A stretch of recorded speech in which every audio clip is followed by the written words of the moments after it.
the asteroid is, and to prepare ourselves. Next slide.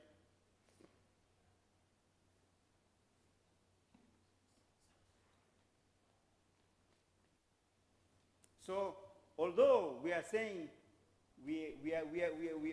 anything can fall on us, the fact is that we are also working towards preparing, means finding out how we can handle any object that is now coming directly at us. If it's big enough, and if it is harmful enough, if it can destroy, and if the trajectory is found to be over land, for example. Of course, we have a lot of seas, and that's where most of our meteorites fall. But if the trajectory is found that it is on land and on a particular city, people can work in advance to deflect the trajectory. It means if something is moving, if you can push it away.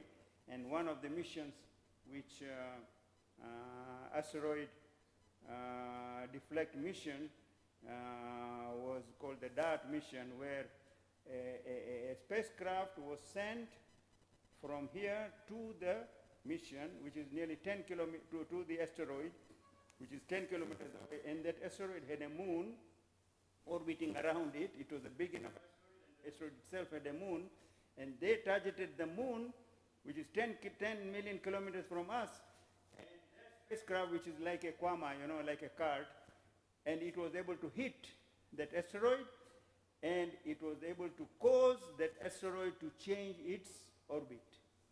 So it has been successfully demonstrated that we can impact an asteroid. That was a small asteroid. Now this is just an initial data, but they were able to deflect or at least change the orbit of that moon. So if it can change the orbit of the moon, if it's a bigger asteroid, people can send a bigger craft or a nuclear atomic bomb, etc., and then they can blast it when it falls on that asteroid, and it can deflect it so that instead of coming straight at us, it would go, once you do it, and it is far enough, the distance itself will make sure that the Earth is relatively small compared to the distances that it would travel. So this is something which has been done, and besides that, we have missions which are going out to the asteroids to collect samples from that.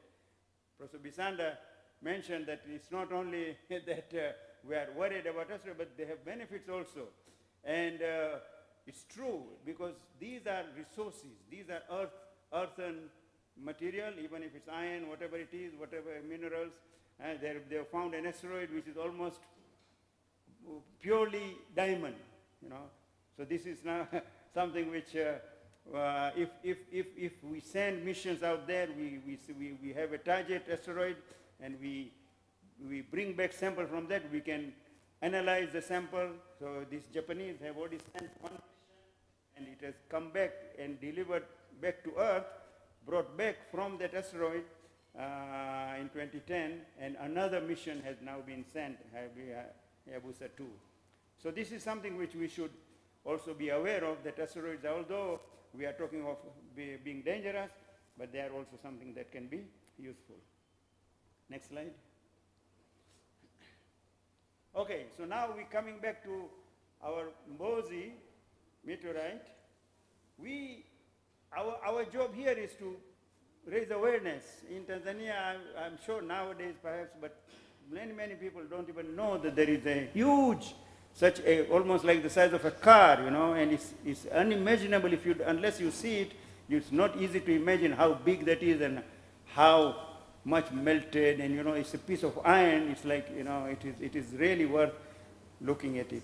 And regarding the other meteorites, for example, I don't know if you have heard of the Ivuna meteorite.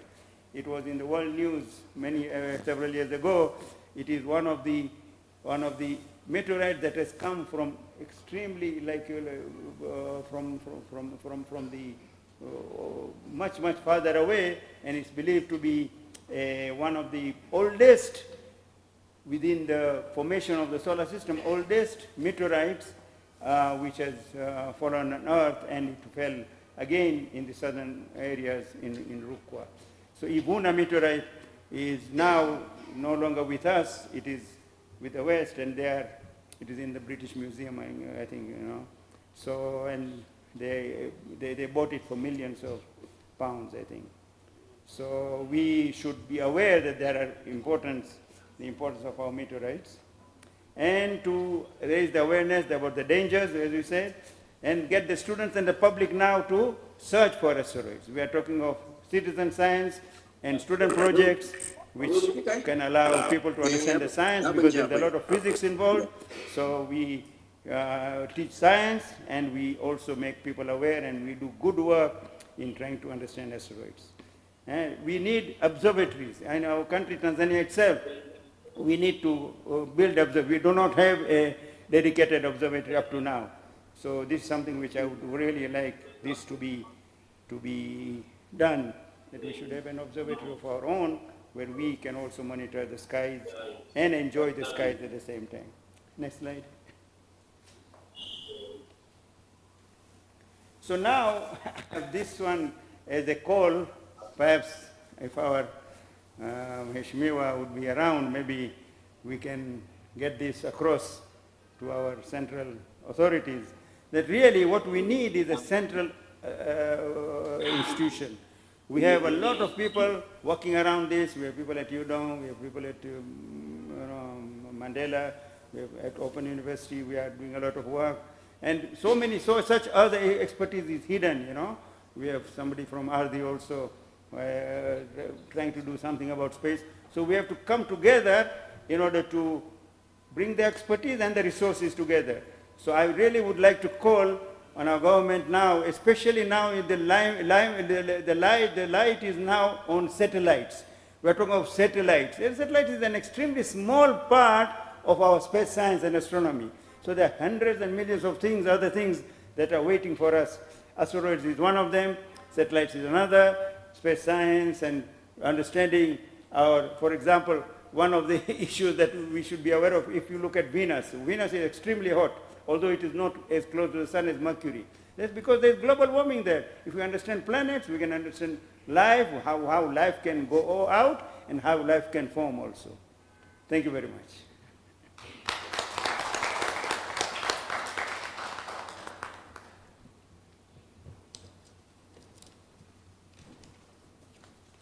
Thank you very much, Thank you. Dr. Jiwaji. Thank you, sir. Much thanks. The guru for Astro-Tourism, mnajimu mkuu katika bara la Afrika, Tanzania, Afrika na dunia. Asante sana. Sasa kama tulivyosema, the discussion will be done at the end, after all the presenters have presented. So if you have the questions, put them. Be having time to ask your question, provide your comment, suggestion, or an opinion. Let me now welcome the second presenter, Meena. Much welcome, Meena. Madam Meena from Ardhi University of Tanzania. Karibu sana.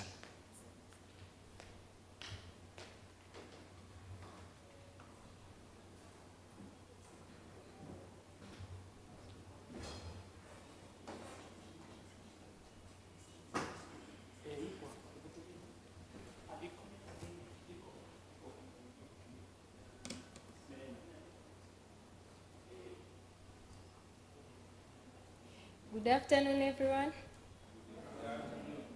I would like to take this special opportunity to thank the organizing team for giving me this special opportunity to present my research paper, but also everyone who has participated in this conference. Thank you very much.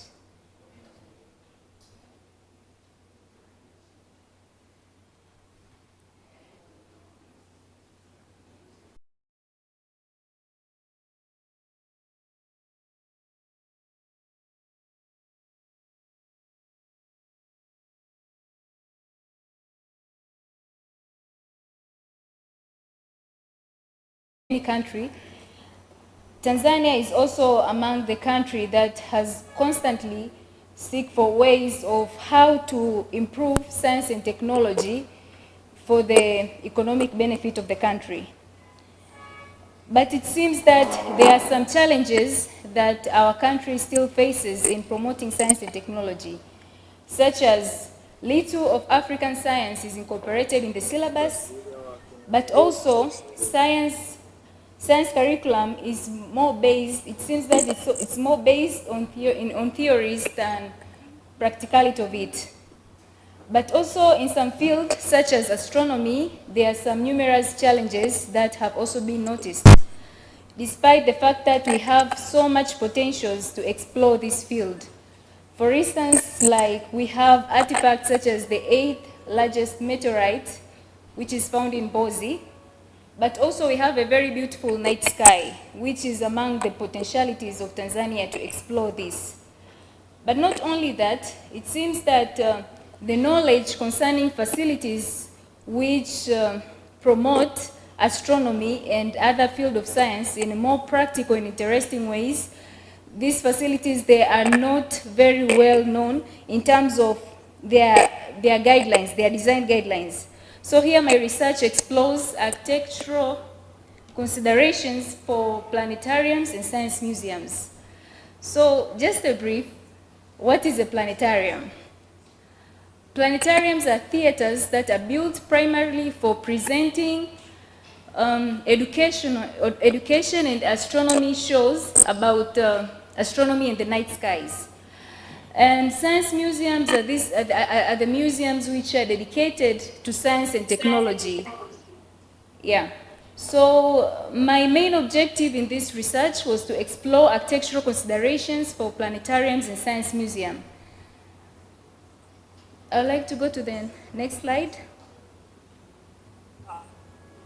So in approaching my objective, I had some three specific objectives. That was to study and analyze design requirements for planetariums and science museums, to also document and analyze the existing planetariums and science museums, and also to recommend on design guidelines for planetariums and science museums.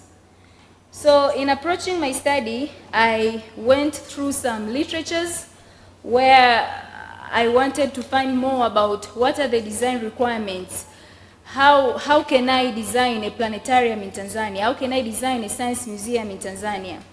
So I went through some various literatures, and my research approach was qualitative, and my strategy was case study method, where by being guided by certain criteria, and also I went to look on the interior character, like a science museum. What is the ambience of it? How does it look in the interior?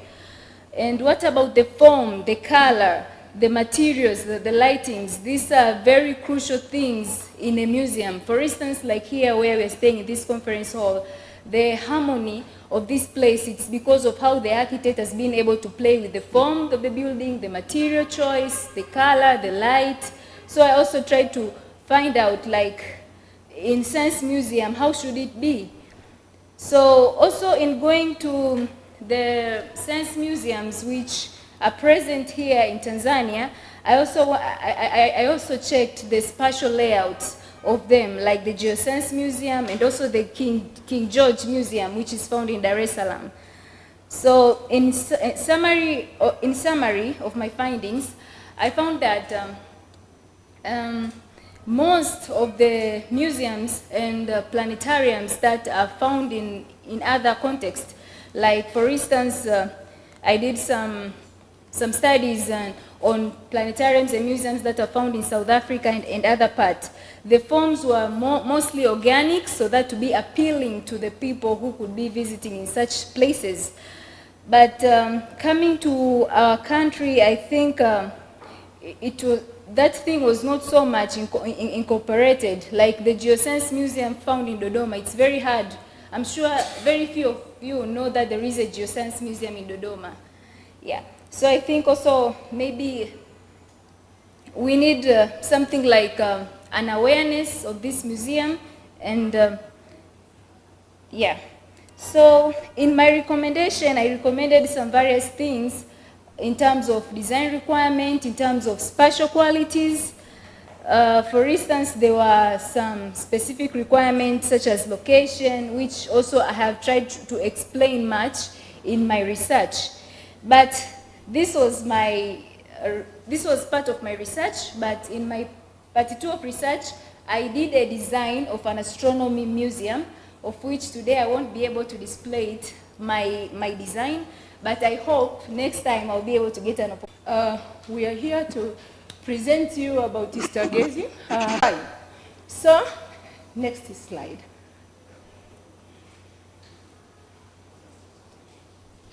As you can see there, sunset on top of Mount Kilimanjaro, and I have been there.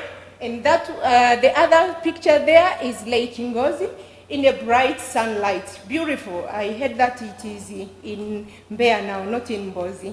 So next, press fast. So this is my outline. I will tell you because I think this is a new terminology for some of us, stargazing. Then I will tell you why I say it is a new niche of recreational tourism and is cost effective. Next.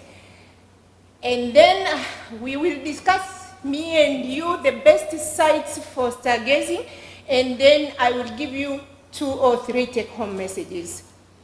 So what is it? Stargazing, just press, then I go fast. Stargazing is a hobby. I'm sensitizing you to focus on outdoor recreation so that you can see more. So my study focuses on how the best way to mainstream this stargazing in our society. And also determine interest and perception of people right now. Next. 30 minutes. I did it. I enjoyed it a lot. Next slide. The result, all the respondents were very much interested with the recreation, got the experience, because to some of them it was a new experience to stay together with the family. You can see the picture there. Respondents pleaded the exercise to be very relaxing and will bring cohesion between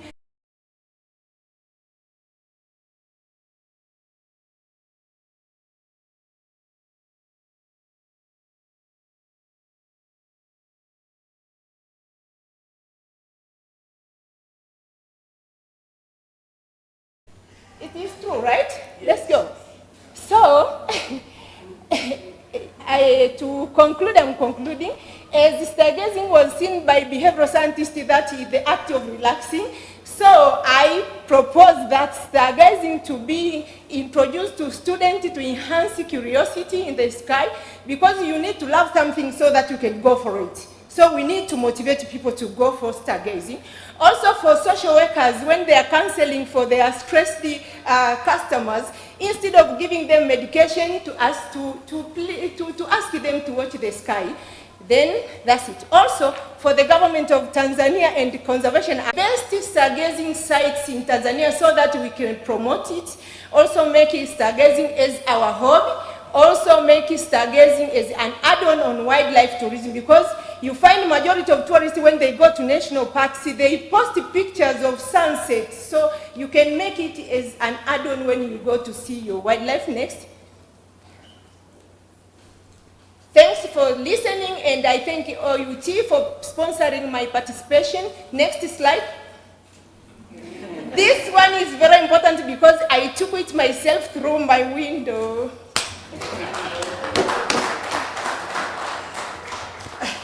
Thank you very much, Madam Stargezi, for your nice presentation. So from today, your nickname will be Madam Stargezi. Asante sana. Presenter wetu wa 4, naomba aje, ni Dr. Kezia Mkwizu and Janet Kimeto. Dr. Mkwizu, the floor is yours. Number 5 is Dr. Emmanuel Tonya and Matilda Lamek. Get prepared.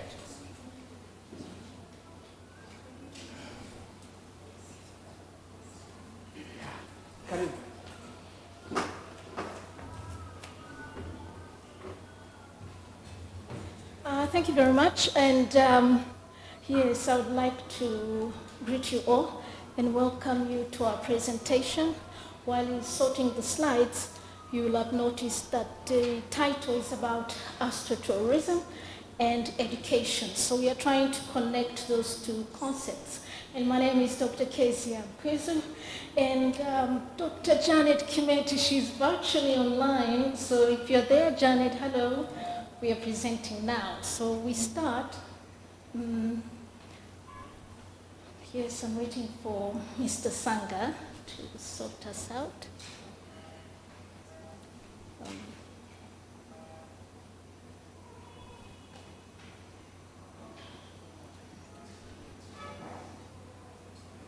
To save time.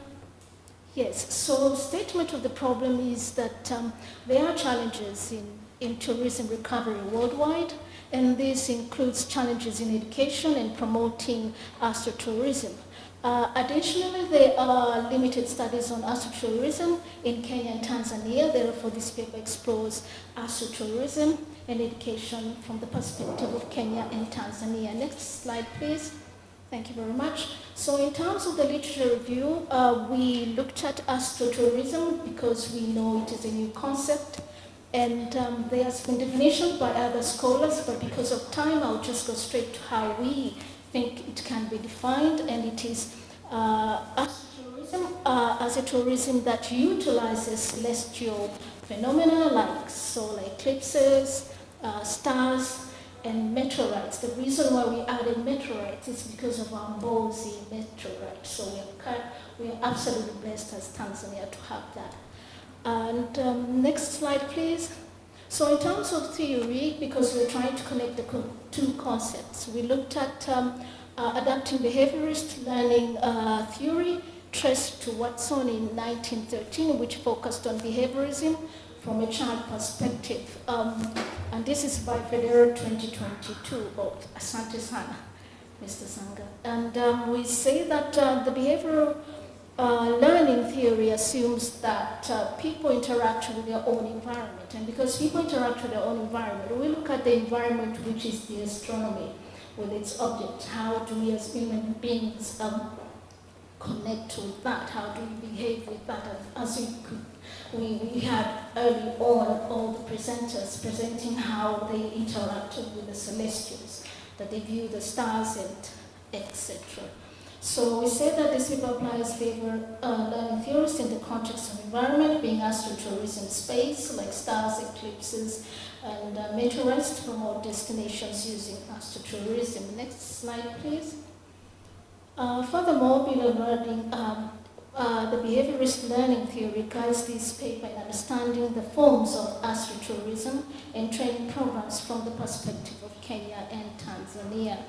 In this paper, behavioral learning is associated with training programs related to observing objects such as the star and solar eclipse passed across southern Tanzania in September 2016. If you're lucky to have witnessed that, that is fantastic.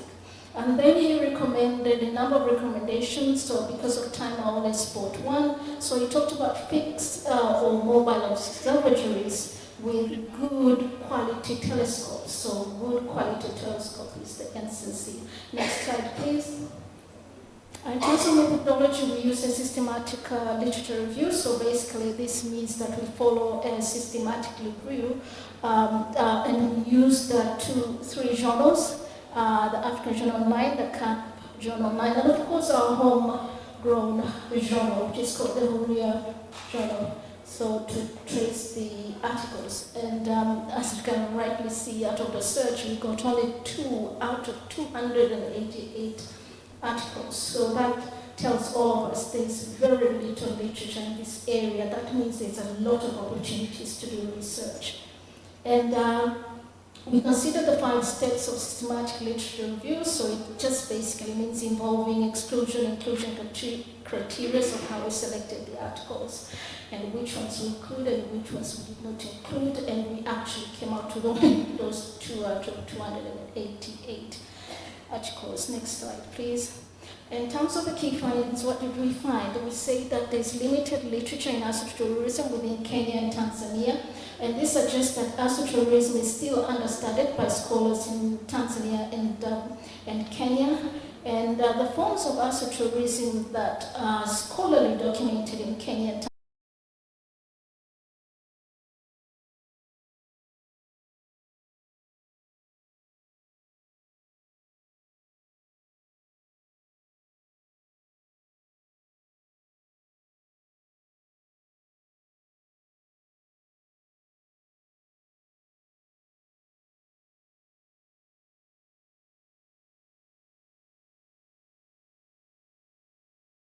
extensively complemented with training programs. Next slide, please.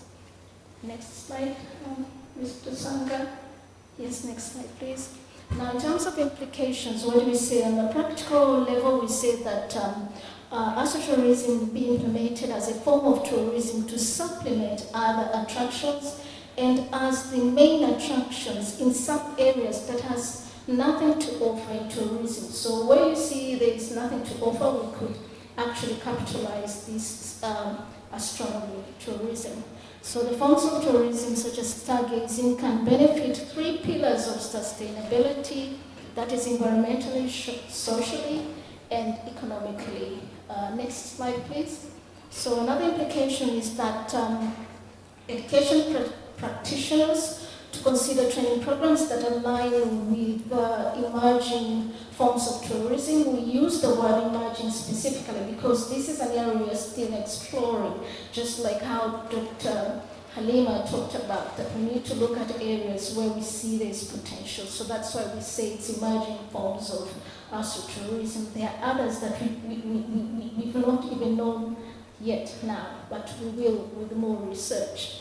And Astro-Tourism and training programs due to the involvement of professional institutions and teams like the Open University of Tanzania. So thank you so much for being the lead career club for Open.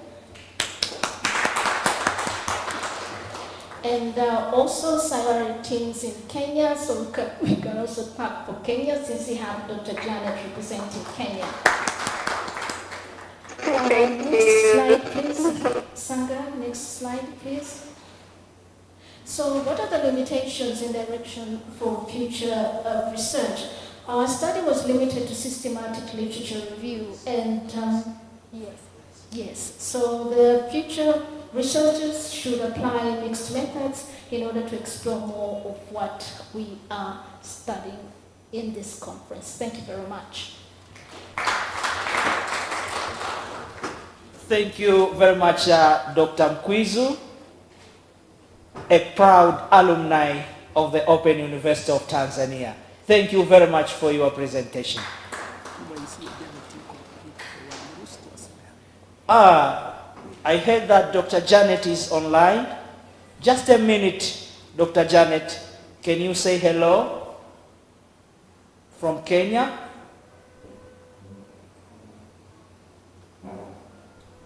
The co-presenter. Okay.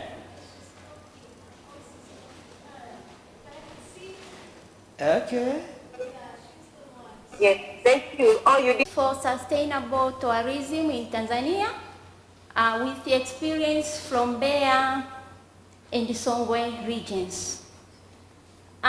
We did this research specifically from the fact that when we talk about tourism in Tanzania, tourism is zone-oriented. Tourism in Tanzania is more famous and mostly visited in northern and lake zones. But when you talk about southern zones, southern highlands zone, tourism has low profile, but also it receives very few visitors. So from that fact, we did this research in order to identify whether we have potential tourism sites in the regions of Mbeya and Songwe, specifically in Ilungwe district for purpose of Mbeya, and Mbozi district for purpose of Songwe region. And if we have those places potential for visitation, why we do not receive enough visitors for tourism purpose? And this research was done by two methods. We did documentary review, but also we did interview. We interviewed local government officials, but also we did interview to traditional leaders. So let's go to our findings. Findings, please. Yeah. From our first question, whether we do have potential sites for tourism here in Mbeya region and the Songwe region, we have identified a number of sites which can be used to attract tourists here in Mbeya and the Songwe region. First of all, in Mbeya region, specifically in the district of Rungwe, we identified Lake Ngozi. We also have Mount Rungwe. We have God's Bridge. We have waterfalls. We have Kisiba Crater. We have potholes. We have traditional dances. Also, we have Katembo Tree, etc., etc. But for the purpose of Songwe region, specifically in Mbozi district, also we identified a number of sites that can be used to attract visitors. We have a meteorite site in Dorezi. We have hot water spring. We have bat caves. We have white corals. We have German caves. We have hanging like stone. We have forest reserves in Ilembo, which are rich in different types of snakes, baboons, as well as small fauna. So as far as on whether we have potential sites in the region of Mbeya and Songwe, the answer is in affirmative, that yes, we have. But what is wrong? Are those sites attractive? We found that very few sites and those managed by central government have been developed. And those are, we have the meteorite site, which is Kimondo in Mbozi district. At least the site is somewhat attractive. Also in the Rungwe region, we have Lake Ngozi and Mount Rungwe. But for others, the sites are not developed to attract tourists for various reasons. They mentioned the reasons like a limited budget. They mentioned the reason of history. Also, they said there is a policy contradiction, that who is responsible to develop those sites, whether it is local government or central government. So let's go to conclusion and the recommendation. That Mbeya and the Songwe regions have vast and diversified tourist sites, but unattractive to tourists. Poor transportation, poor internet, diet, food, accommodation, recreation, entertainment, and the poor images of the sites affect tourism. So what can be done? We have said that local government should be involved in the initial stages of identifying the site's potential for tourism. But for the purpose of developing those sites to attract tourists, we need the local government in collaboration with other stakeholders like the responsible ministry, etc. Thank you for listening.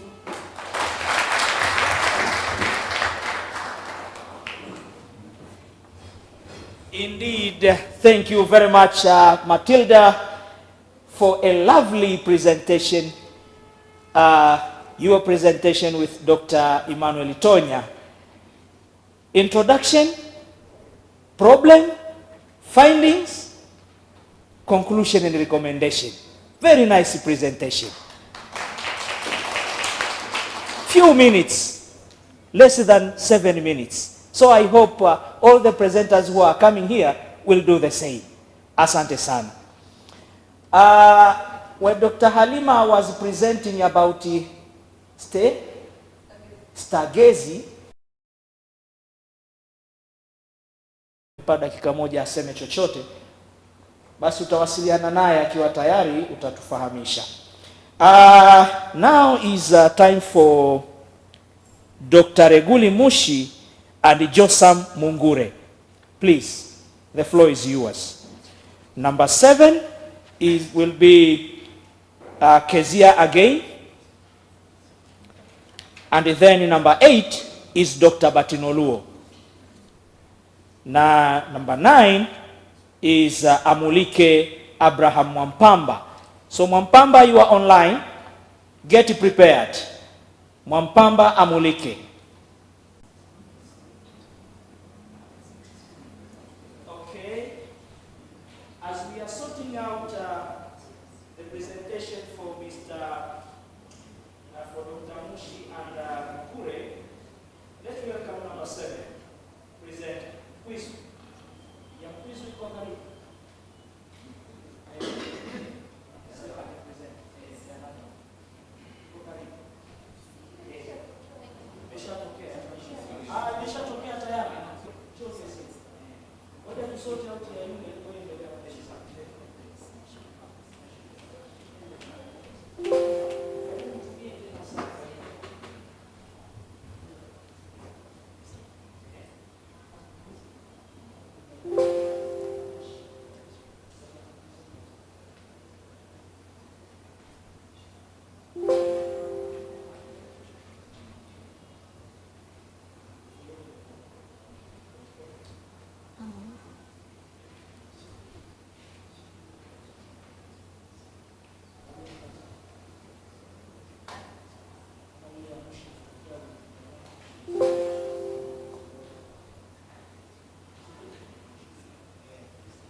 Yes. So. Yes, we are still also having a problem with Kesia's presentation, and the one which is over there is by Reguli Baltazarish, Dr. Reguli, Carol, into Sportesimo.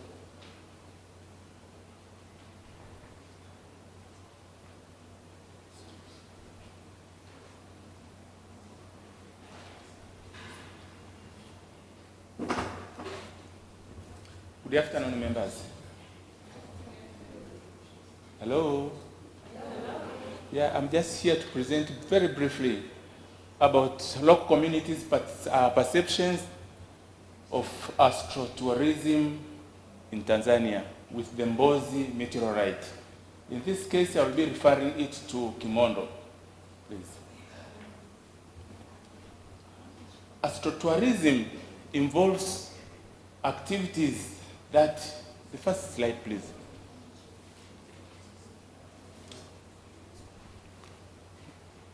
Involves activities that are related to the observing of the night skies and celestial phenomena in natural spaces as well as terrestrial meteorites relics. In Tanzania, the Mbozi meteorite, that is Kimondo,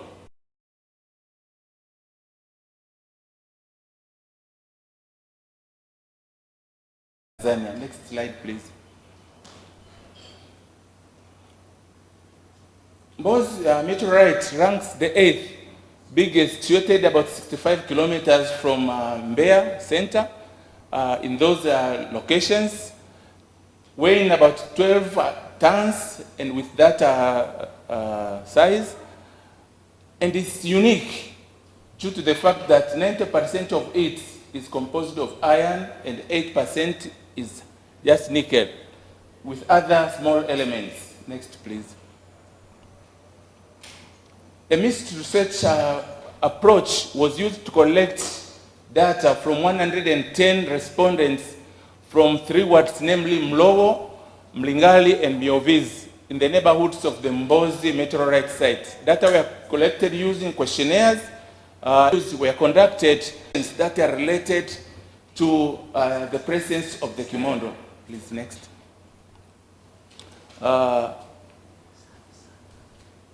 the belief, 61% of all respondents had a view that the Kimondo, the presence of Kimondo itself is related to religious beliefs and other local beliefs, apart compared to just 39 who just don't think of it. They relate it to other aspects of their lives.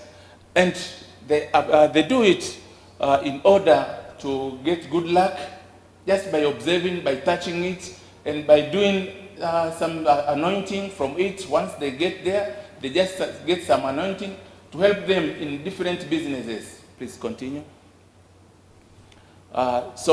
Rituals was the main finding that was found with the local people, that they use the kimondo basically for rituals, but also for some anointing, and very few just doing there for leisure and for learning purposes.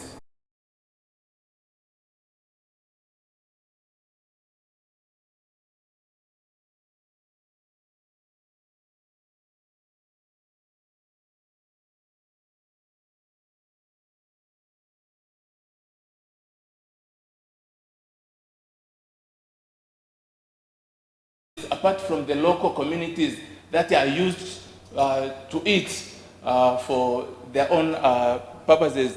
And the number of tourists has been increasing due to a number of issues. And one of them is the awareness that is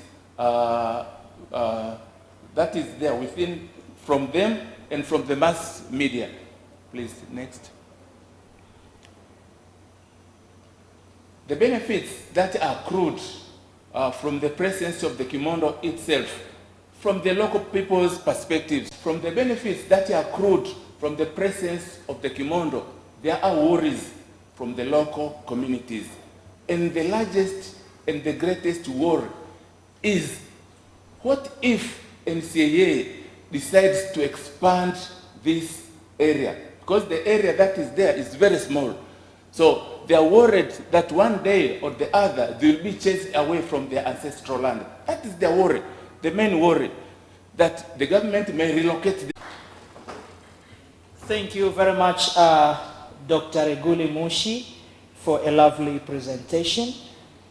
I hope we have sorted out the issue of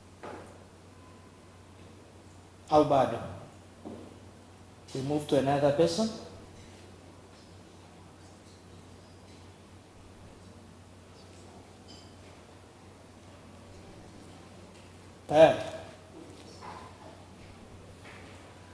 If it is ready, then you can just carry on with the presentation while Sangha is setting it. Yes.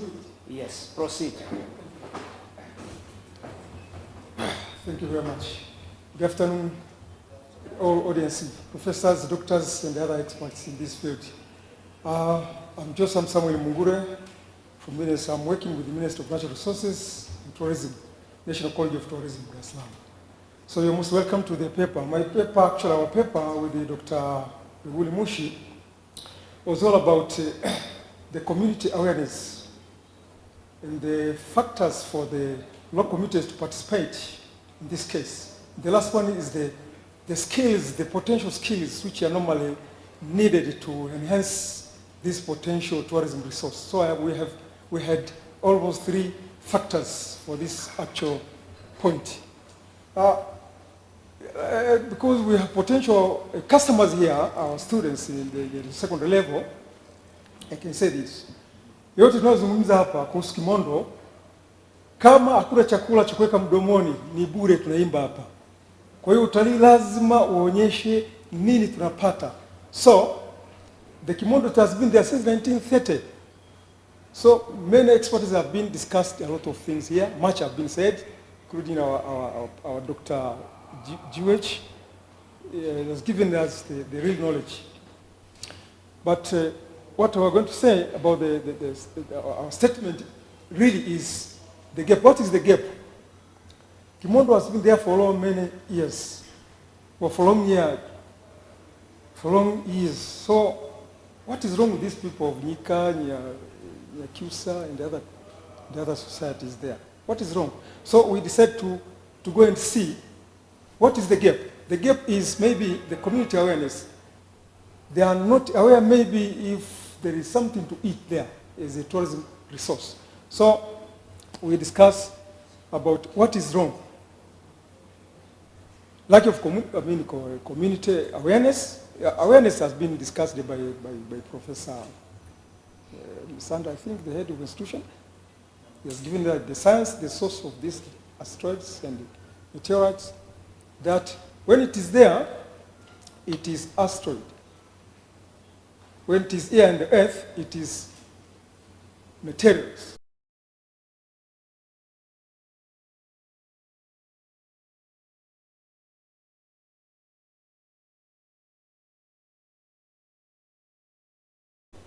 Maybe it should be somewhere else, this Kimondo. Some other people could use it.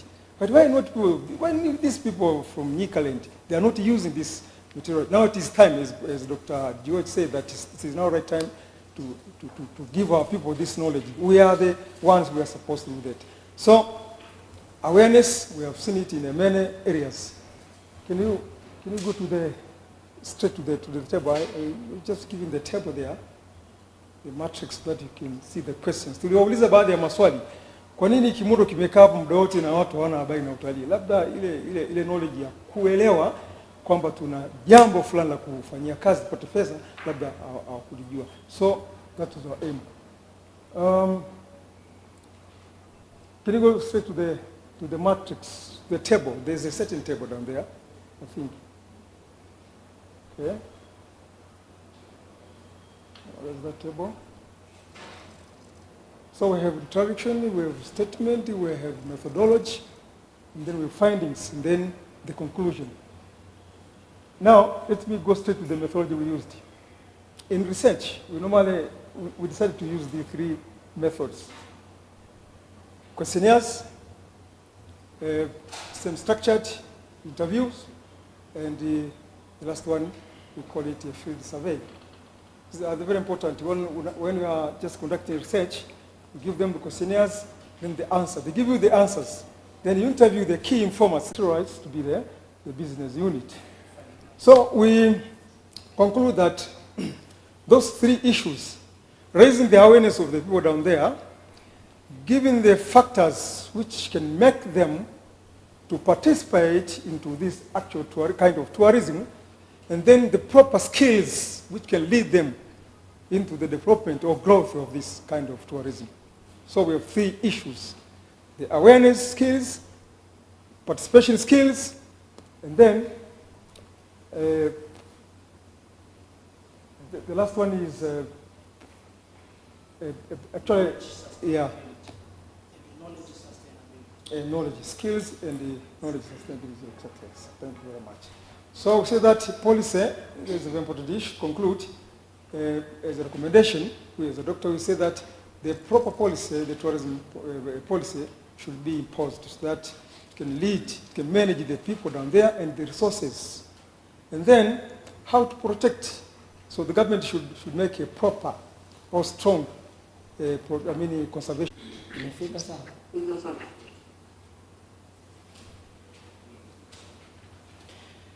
But Veronica, you can start presenting while we are sorting it out here. Just continue with your presentation. Yes.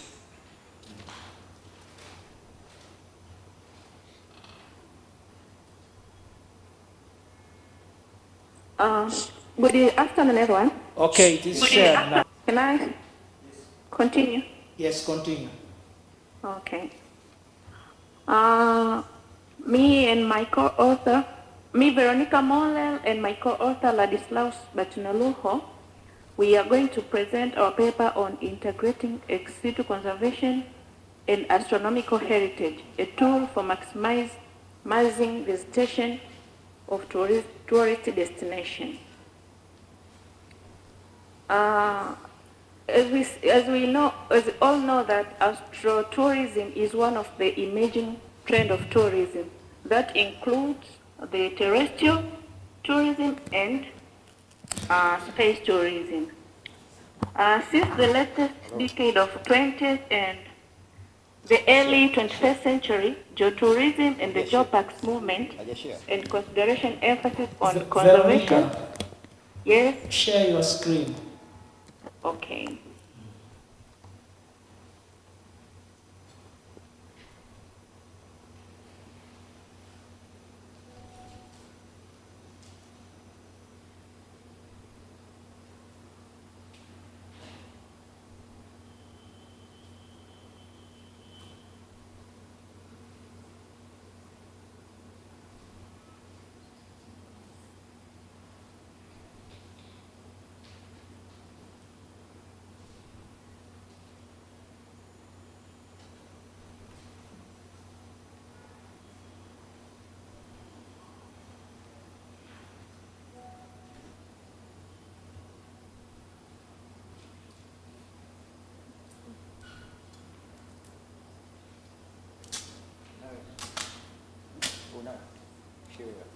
Veronica, Yes? Come on, share. have you shared? It's not seen here. Why? Or you are experiencing a problem? I think so. Just proceed with the presentation. Carol. Okay. Yeah. Mhm. Okay. Stop sharing. Just stop sharing and proceed with the presentation. Stop sharing. I've stopped. Okay, Carol. Okay. Since the 20th and the 21st century, the geotourism, geoparks movement, and consideration, emphasis, and conservation of biotic nature and geoheritage have been seriously proposed in academic and executive cycles. As we all know that Tanzania as a tourism destination has a vast natural and cultural tourist attractions. These include the national parks, the game reserve, as well as the ex-situ conservation. The ex-situ conservations include zoos, wildlife farms, wildlife ranches, to mention few.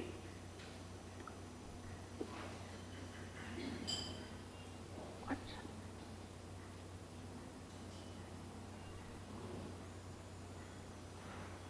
Have you shared? Yes. Proceed. Proceed. Okay. Endelea ulipofika.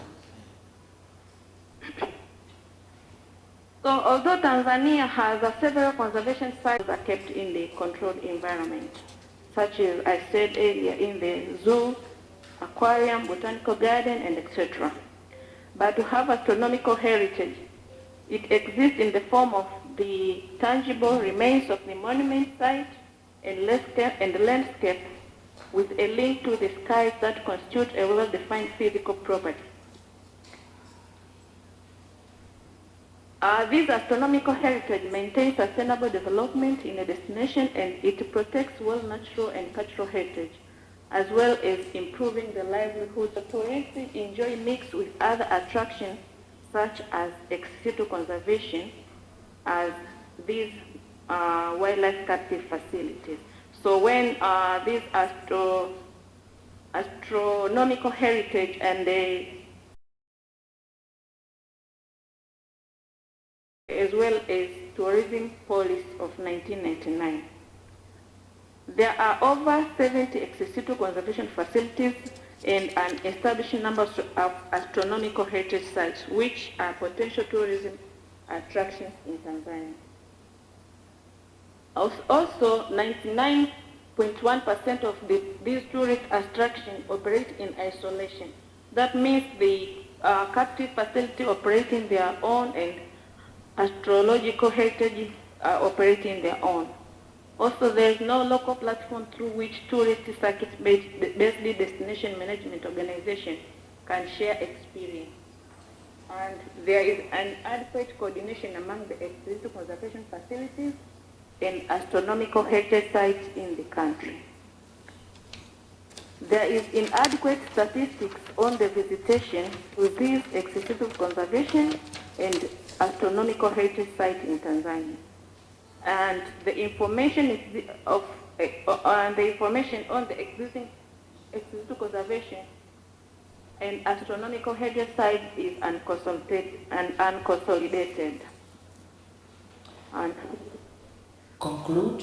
To conclude, the lack of legal and policy framework from guiding astronomical heritage resources, coupled with inadequate coordination among various tourist attractions, including ex-situ conservation and astronomical heritage properties, is hindering tourism development in Tanzania. So there is a need for ensuring that these ex-situ conservation and astronomical heritage sites managers to consider new perspectives for tourism development in Tanzania. And given the level of tourism development in Tanzania, there is need for introducing local platforms through which various tourism players, operators could share their experiences in their respective circuits. Decision and policy makers should consider possibilities of developing a policy and an active for guiding ex-situ conservation and astronomical heritage development in Tanzania. Thank you for listening. Thank you very much. Thank you very much for your presentation, Madam Veronica Molel, our student at the Open University of Tanzania, pursuing Master of Tourism and Management. Thank you very much. We have number 9, that is Amulike Abraham Mwampamba, ubiasharishaji wa kimondo kupitia vyombo vya habari. Mwampamba? Yes, I do. Okay, Keron, the presentation.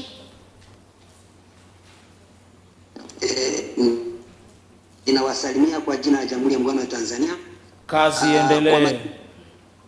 Kwa majina yangu ninaitwa Amulike Abraham Mwampamba. Makala yetu tukishirikiana na Sauda Salum inaitwa Kimondo, ubiasharishaji wa kimondo cha Songwe kupitia vyombo vya habari. Na nitashare hapo. Naona hapa wananiambia unsupported format. Nadhani huyu aliyekuwa anawasilisha pengine hajatoa hiyo, nani nataka kushare. Sawa, dakika chache anarekebisha. Namba 10 ni Desideri Kuzenza, jiandae akimaliza huyu. Na namba 11 ni Muhija Juma, nawe jiandae. Naona kidogo inanipa changamoto kwenye ushapa, wanasema ni supported format. Ngoja tu niende moja kwa moja. Sawa, endelea tu na presentation. Makala yetu ni inasema ubiasharishaji wa kimondo cha Songwe kupitia vyombo vya habari. Mikoa ya nyanda za juu kusini imebarikiwa kuwa na vivutio vingi vya utalii kama anavyosema Tonya na Lamek mwaka 2019. Miongoni mwa vivutio hivyo ni kimondo cha Mbozi mkoani Songwe. Kimondo hiki inasadikiwa kwamba kiligunduliwa na mgunzi aliyejulikana kwa jina la Herritage Simbaya. Na makala haya yanalenga kubainisha mchango wa vyombo vya habari katika kukibiasharisha kimondo cha Songwe. Ufafanuzi wa dhana muhimu katika mapitio ya kazi tangulizi. Dhana ya kwanza ni ubiasharishaji. Ubiasharishaji ni mchakato wa kubainisha mahitaji ya wateja, kuzalisha bidhaa na kutangaza mahali bidhaa hiyo inapopatikana. Lakini vile vile dhana nyingine muhimu ni vyombo vya habari, ambavyo tunasema kwamba njia zote zinazotumika katika kusambaza habari, kama anavyosema Simoni mwaka 2023. Vyombo habari, wataalamu wengi wanakubaliana kwamba kimondo ni kipande cha mwamba au chuma kilichoanguka duniani kutokea angani. Makala haya yameongozwa na nadharia ya ushawishi iliyoasisiwa na Karl Howard miaka 1950, na misingi ya nadharia hii ya ushawishi ni kwamba unapotoa habari yoyote ni lazima uwe na chanzo cha habari, lakini pia vyombo vya habari hutoa habari kuhusiana na vivutio mbalimbali vya utalii kama anavyosema Kumari mwaka 2014 katika utafiti wake aliofanya huko nchini India. Hameini na wenzake mwaka 2021 wanaeleza kwamba vyombo vya habari ndivyo vinavyolifinyanga eneo la utafiti. Vyombo vya habari ndivyo Mwampamba vinavyolifinyanga eneo la utafiti, na kwamba Mwampamba ni mwanafunzi wa shahada ya uzamili au mahiri ya Kiswahili ya Chuo Kikuu Huria cha Tanzania. Asante sana. Sasa tunakwenda kwa Desideri Kuzenza, kimondo na uhalisia mazingaumbwe wa Mswahili. Haya, Kuzenza, karibu. Mambo ya Kiswahili yanafurahisha. Na tukimaliza hapa kimondo kitakuwa sasa kimeandikwa kweli kweli, angalau kuna machapisho mengi. Sasa hivi ukitoka unampata Dr. Jiwaji tu. Baada ya kongamano hili najua sasa itakuwa tayari. Kuzenza? Kuzenza upo?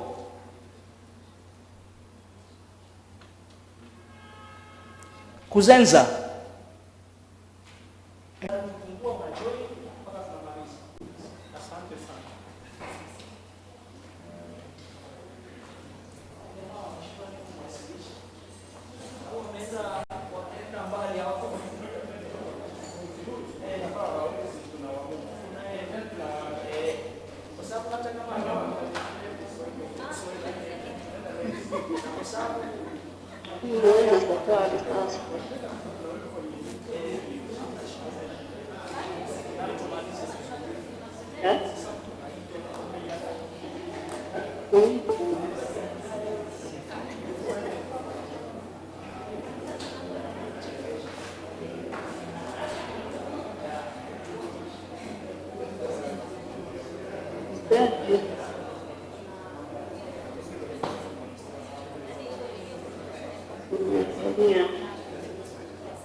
Wameniruka wakati walimwita kuzenza, wakati mimi jina langu liko mbele kabla ya kuzenza.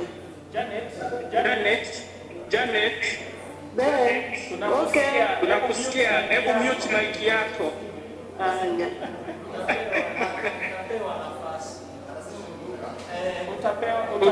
Utapewa nafasi na usio na wasiwasi.